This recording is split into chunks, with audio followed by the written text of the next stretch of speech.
So this situation came up in one of our groups recently. Somebody posted about how their boyfriend of like 5 years just up and left them for another girl. And now he's sober and they're together, and this person is left feeling like, what does she have that I don't have? Of course, it always hurts if somebody breaks up with you or leaves a relationship. Heck, it even hurts when someone breaks up with you if you didn't even like them. So it really digs in when someone that you've literally put up with all of their crap, forgiven them 1,000,000 times, stood by their side, had their back, fixed their problems. It is like a jab in the heart when this person leaves you. Because not only does the loss hurt, but the pure rejection of it feels massive. So I want you to understand how and why that happens. For those of you who are new here, welcome to Put the Shovel Down. I'm Amber Hollingsworth, and this YouTube channel is all about helping you understand the science and psychology of addiction so you can get your family and your life back on track. Get back out there and live the life that you want to live. I want you to know you are not powerless. You do not have to hit rock bottom, and there are many things you can do to help an addicted loved one. If you want to be back in control of your life, subscribe to this channel and I'll make sure you are always 5 steps ahead of addiction.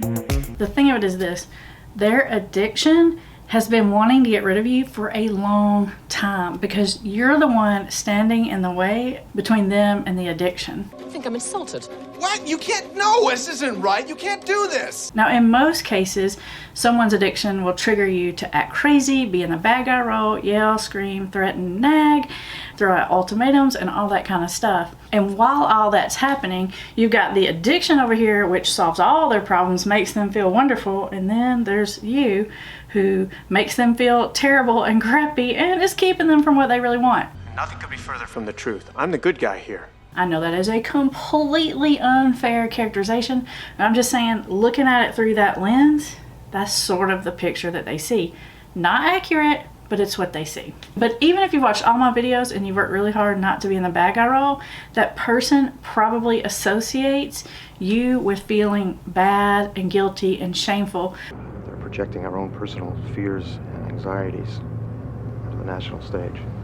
People don't like it. So just being around you prompts up all of those negative feelings of anger, resentment, hurt, shame, guilt, pressure. So sometimes when an addicted person leaves the relationship, it's just because their addiction has won, and that addiction has wanted to push you out for a really long time, because once you're out, it has complete control of this other person. You're the last thing standing in the way.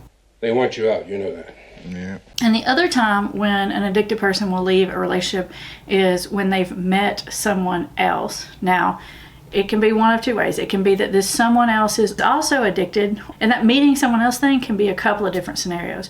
Maybe that someone else also engages in whatever addictive behavior that your partner or spouse engages in, and so being around that person makes them feel less bad about it. In fact, makes them feel great about it, and now they have a using buddy. Totally not a fair competition, but it is what it is. But even in the situation that came up in my group where somebody leaves the relationship, gets with someone else, and then gets sober, I know, it makes you really mad, because at least if they're going to leave the relationship, I mean, you have that secret part of you that's like, well, I hope it's like terrible and crappy and you learn your lesson. But if they get sober and they're with this other person, that just really sucks, right? But the truth is, sometimes a new relationship is actually an addiction in and of itself. So instead of being like, oh, what does this person have that I don't have, what you really need to understand is that they've traded one addiction for another addiction. And you got to ask yourself, what's going to happen when the addictive part of that relationship wears off? Because eventually the newness and the novelty and the excitement is going to go away. And then that other person is also going to have frustrations and expectations of them. At that point, a lot of times the pink cloud bursts. And usually they're going to find themselves in the very same situation with the new person as they did with you. Some sort of grass is always greener on the other side of the fence thing. Because there's actually a pretty high chance that their other addiction is going to come back eventually. And when that addiction comes back, guess what that other person's going to do? They're going to respond to it exactly the same way you responded to it, because that's what anyone would do. It's a natural response to be upset, to try to get the person to stop. All of that is normal and natural. So as much as it hurts and as painful as it is, I want you to know, as far as they're concerned, the grass isn't greener.